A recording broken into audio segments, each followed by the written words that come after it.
దాచిపెట్టిరు. అరవింద్ గారు 66 కోట్ల ధనం ఒక ల్యాండ్ క్రూయిజర్లు 22 ల్యాండ్ క్రూయిజర్లు తీసుకెళ్లి మళ్ళీ విజయవాడలో పెట్టాల్సిన అవసరం ఏముంది? ఇంత లంకె బిందెలు లేకుండా ఖాళీ కుండలు దర్శనమిచ్చేలా దుబారా ఖర్చులు ఎందుకు చేయాల్సి వచ్చింది? ఒక ముఖ్యమంత్రి అంటే పక్క రాష్ట్రంలో ఉన్నటువంటి ఆంధ్రప్రదేశ్ లో విజయవాడలో పెట్టిరంట. అది దాదాపుగా 22 ల్యాండ్ క్రూజర్లు, అంటే దాదాపుగా 1 ఎకరం పైచిలుకు స్థలం అవసరం ఉంటది. అంటే ఎక్కడో దాచిపెడితే దాగేది కాదు కదా, ఒక చిన్న వస్తువు కాదు కదా మేడం. దయచేసి మాట్లాడేటువంటి క్రమంలో తప్పకుండా ఆయన కుర్చీ గొప్ప హుందా ఉన్నటువంటి పరిస్థితి. ఆయన కుర్చీ పెద్ద కుర్చీ, ఇవాళ ఈ రాష్ట్రంలో అత్యున్నతమైనటువంటి కుర్చీ కాబట్టి ఆ కుర్చీలో కూర్చున్నప్పుడు తప్పకుండా వేరే రకంగా మాట్లాడితే వాళ్ళ క్షేత్ర స్థాయిలో ఉన్నటువంటి వాళ్ళు వేరే రకంగా మాట్లాడుకుంటారు మేడం. ఇవాళ అది సాధ్యమయ్యేటువంటి పనేనా? ఒకవేళ అది చిన్న వస్తువా మేడం, అది దాచిపెట్టు ఇంట్లోనో లేకుంటే ఎక్కడనోనో దాచిపెట్టడానికి అది ఒక చిన్న వస్తువా? ఇవాళ దాదాపుగా 22 కార్లు అనేటువంటి విషయం చెప్తా ఉన్నారు మీరు. ఆ 22 కార్లు కూడా దాదాపుగా అవి ఒక దగ్గర పెట్టాలి అనుకుంటే ఒక 2 ఎకరాల స్థలం అవసరం ఉంటది. ఎకరంన్నర నుంచి ఏముందండి అక్కడ తెలిసిన వాళ్ళ ఇంట్లోనో వాళ్ళ ఫామ్ హౌస్ లోనో ఎక్కడైనా పెట్టి దాచి ఉంచొచ్చు కదా, అది బయటికి రాదు. లేదు మేడం, దయచేసి ఇట్లాంటివి చెప్పి వేరే కోణంలో అది చేస్తా ఉన్నారు. మొన్న సాక్షాత్తు మీరే చూసిండ్రు కదా మేడం, అసెంబ్లీ సాక్షిగా పచ్చి అబద్ధాలని ఏ రకంగా ప్రచారం చేసిండ్రో కూడా మీరు విన్నారు కదా మేడం, మీరు చూసిండ్రు మేడం. ఆ తర్వాత మేమేం చెప్పినాము అంటే, ఇవాళ విధ్వంసం నుంచి వికాసం వరకు మేము పోయినటువంటి ప్రస్థానాన్ని మేము ప్రదర్శించినటువంటి వైనం కూడా మీరు కూడా చూసిండ్రు. కాబట్టి ఒక్క మాట నేనేమంటా ఉన్నాను అంటే, తప్పకుండా ఇవాళ అధికారంలోకి వచ్చినటువంటి దాదాపుగా 1 నెల రోజులు కూడా కాలేదు. మేము ఒక విషయాన్ని చాలా స్పష్టంగా గతంలో అనేక సందర్భాల లోపల చెప్పినాం, ఇప్పుడు కూడా చెప్తా ఉన్నాం. ఇంకా వాళ్లకు 2 నెలల టైం ఇద్దాం. ఇంకా వాళ్ళకు 2 నెలలు వాళ్ళు కూడా పెట్టుకుంది 100 days పీరియడే కదా. అయితే మేడం, అవును మేడం, దయచేసి నన్ను పూర్తి అయితే వాళ్ళు ఇప్పుడు వాళ్ళ ముందు ఉన్నటువంటి 5 గ్యారంటీలని ఇవాళ నుంచి 28 తారీఖు నాడు నుంచి ప్రజాపాలన పేరిట వాళ్ళు దరఖాస్తులతో దగా చేసేటువంటి ప్రయత్నం చేస్తా ఉన్నారు. ఎందుకు ఈ మాట అంటా ఉన్నాను అంటే మేడం, ఇవాళ 200 యూనిట్లు వాళ్ళు ఇచ్చేటువంటి అవకాశం ఉన్నది. వాళ్ళు ఇస్తాము అనుకుంటే ఇచ్చేటువంటి అవకాశం ఉన్నది.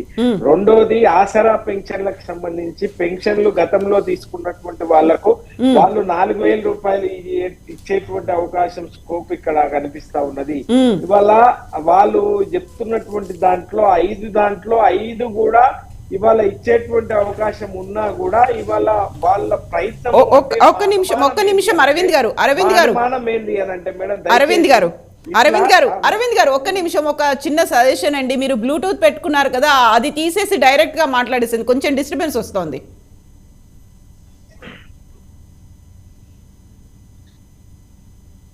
ఎస్ అరవింద్ గారు, ఎస్ ఇది పర్ఫెక్ట్ ఉందండి, కంటిన్యూ చేయండి. యా అరవింద్ గారు, నా ఆడియో వినిపిస్తుంది కదా? హలో అరవింద్ గారు. మేడం, అయితే ఈ రకంగా చేసేటువంటి ప్రయత్నం అంటే వీళ్ళు అంటే ఇట్లా ఇవాళ ఏ తారీఖు మేడం, 28 తారీఖు, వాళ్ళు 7 తారీఖు వరకు ఇట్లా అది చేస్తాము అని అంటా ఉన్నారు. ఆ 7 తారీఖు నాడు చేసిన తర్వాత స్క్రూటినీ కూడా అవసరం ఉన్నటువంటి పరిస్థితి ఉంటది, పరిశీలన చేయాల్సినటువంటి అవసరం ఉంటది. ఆ తర్వాత వాళ్ళు ఏమంటారు అంటే, అయ్యో ఇవాళ పార్లమెంటు ఎన్నికల కోడ్ వచ్చింది, పార్లమెంట్ తర్వాత ఇస్తాము అనేటువంటి విషయాన్ని కూడా చెప్పేటువంటి అవకాశం ఉంటది. ఈ అనుమానాన్ని నివృత్తి చేయాల్సినటువంటి అవసరం మాత్రం తప్పకుండా కాంగ్రెస్ పార్టీకి సంబంధించినటువంటి వాళ్ళకు ఉంటది. అయితే మేడం, ఇప్పుడు ఇచ్చేటువంటి తక్షణమే ఈ నిమిషానికి ఇవ్వాల్సినటువంటి వాళ్ళే అన్నటువంటి మాటలు ఏంది అని అంటే మేడం, వాళ్ళే మాట్లాడినటువంటి మాటలు ఏంది అంటే మేడం, ఇవాళ రైతు బంధు తీసుకుంటే 10,000 రూపాయలు మాత్రమే వస్తుంది, డిసెంబర్ 9 తారీఖు నాడు తీసుకుంటే 15,000 రూపాయలు వస్తాయి అని చెప్పి మీరు 5,000 నష్టపోతారు, ఆలోచించండి అని రైతులకు విజ్ఞప్తి చేశారు రేవంత్ రెడ్డి. అప్పుడు చేసినటువంటి వాళ్ళు ఇప్పటికీ కూడా 1 ఎకరం లోపు ఉన్నటువంటి వాళ్ళకు, 1 ఎకరం ఉన్నటువంటి వాళ్ళకు మాత్రమే రైతు బంధు పడ్డది. ఇంకా మీద ఉన్నటువంటి వాళ్ళకు పడలేదు.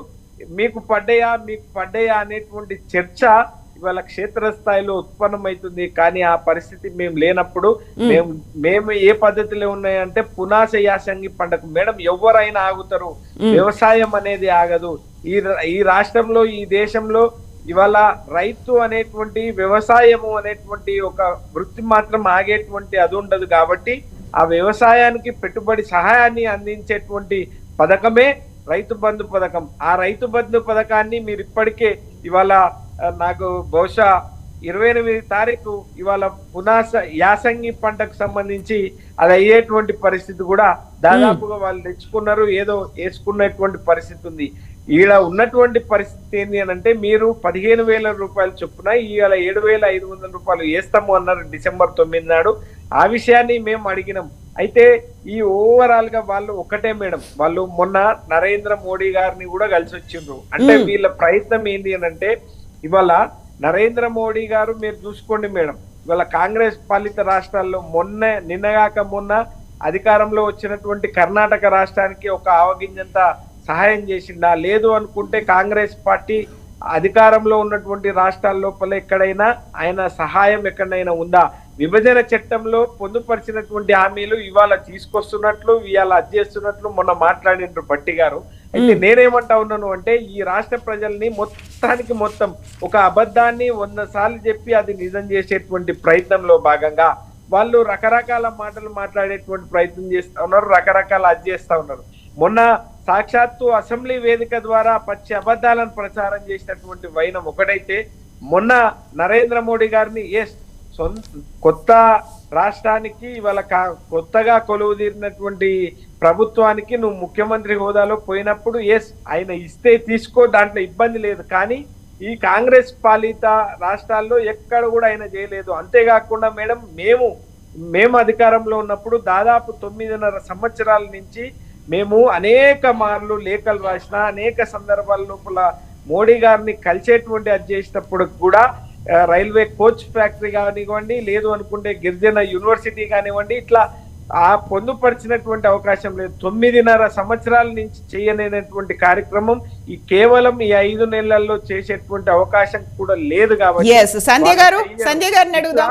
సంజయ్ గారు, ఎందుకని మభ్యపెట్టే ప్రయత్నం చేస్తున్నారు, అబద్ధాలు చెప్తున్నారు? అండ్ ఇప్పటిదాకా జరగని పని కేంద్రంతో అవుతుంది, మోడీ ఇమ్మీడియట్ గా రెస్పాండ్ అవుతారని ఎందుకు అనుకుంటున్నారు మీరు?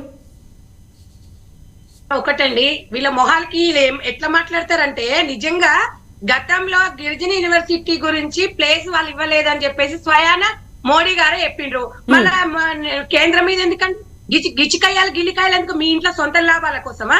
తెలంగాణ ప్రజల కోసము కేంద్రం నుంచి మన వాటా ఉంటది, ప్రతి రాష్ట్రానికి ఒక వాటా ఉంటది, వాటా అడగాలి. మీరు ఎప్పుడన్నా మోడీ గారు ఎప్పుడన్నా తెలంగాణ రాష్ట్రానికి వస్తే ఎప్పుడన్నా వీళ్ళు ప్రోటోకాల్ పాటించిరమ్మా? మీకు తెలియదా? ఇవన్నీ మేము అబద్ధాలు ఆడేది కాదు. గెలవగానే కేంద్ర మంత్రి అయిన కిషన్ రెడ్డి గారికి సీఎం గారు కాల్ చేశారు. మనకు తెలంగాణకి రావాల్సిన నిధులు ఏముంది, అవి ఏమున్నాయి, నియామకాలు ఏమున్నాయి, అవన్నీ కూడా క్లారిటీగా అవన్నీ క్లియర్ చేయాలి, మీరు ఒకసారి మీ దృష్టికి తీసుకొస్తున్నా, మీరు మాట్లాడాలని చెప్పిండ్రు. ఇమీడియట్ గా మాట్లాడిండ్రు, ఒక సీఎం స్థాయిలో వెళ్ళేసి మాట్లాడిండ్రు. మనకు పర్సనల్ గా వాళ్ళతో ఏమి గొడవలు ఉంటాయమ్మా? తెలంగాణ రాష్ట్రంలో ఆయన అక్కడ మోడీ గారిని కలిసింది, క్లారిటీగా చెప్పారు. ఎప్పుడైనా కేసీఆర్ ఢిల్లీ పోతే లోపల మాట్లాడుకుంది ఎప్పుడైనా చెప్పిండా? దేనికి పోతాడో తెలియదు, దేనికి వస్తాడో తెలియదు, ఎందుకు వస్తాడో తెలియదు. మాదంతా ఓపెన్ గా ఉంటది. ఇవాళ ఉమ్మమ్మమ్మ ఏమి చెప్తున్నాడు, వామ్మ నేను గురిగింజ నల్లగా అంటే నేను ఎర్రగున్నా అని చెప్తుంది తప్ప నలుపు చెప్తలేదు. నేను ఒక్కటైతే చెప్తున్నానమ్మా, ఓమ్మ చెప్తున్నాడు ఆయన. యూనివర్సిటీలో దాంట్లో ఫెయిల్యూర్ అయింది ఎవరు? ఆ పాప మీరే మూట కట్టుకున్నారు. పసుపు బోర్డు చేసి మీ ఎంపీలు ఉన్నారు, అడిగినారా?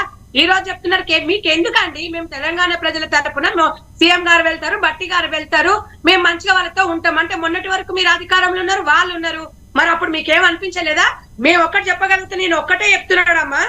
ఇప్పుడు ఇందాకైనా చెప్పినట్టుగా ఇప్పుడు తెలంగాణలో భూమి లేదట, ఆంధ్రలో పెట్టిరట. కొంచెమనే సిగ్గుండాలి మాట్లాడనీకి. తెలంగాణలో భూమి లేదే కోకాపేట్ల 100 అంటే 1 ఎకరం 100 కోట్లకు అమ్ముకుంటారు అంటే ఇలా దీనికి ఎంత సిల్లీ ఆన్సర్ అండి తెలంగాణ ప్రజలు. ఆయన మనం చెప్పిన దానికి ఒక సీఎం గారు అబద్ధం ఆడతారమ్మా?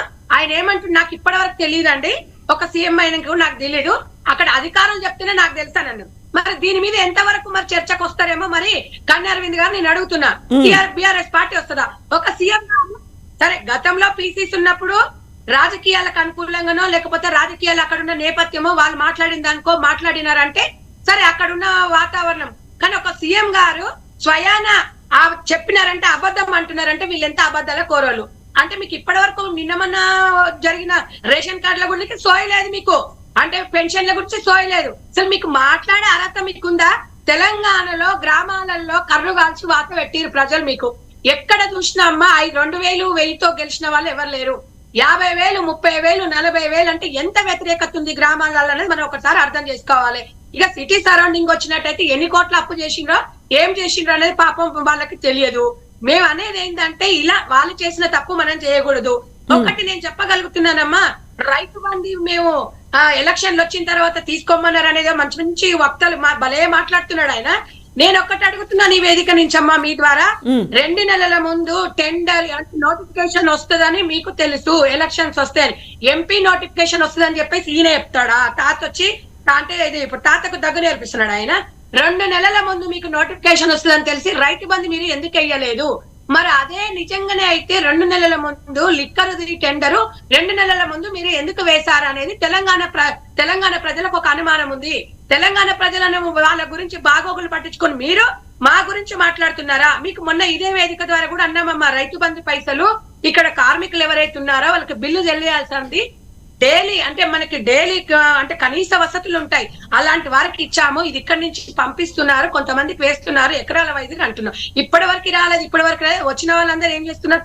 50% వచ్చింది, వస్తుంది తప్పకుండా అన్నమాట. 50% అంటే కేవలం ఒక ఎకరా ఉన్న వాళ్ళకి మాత్రమే వచ్చింది అనేది అరవింద్ గారి వాదన.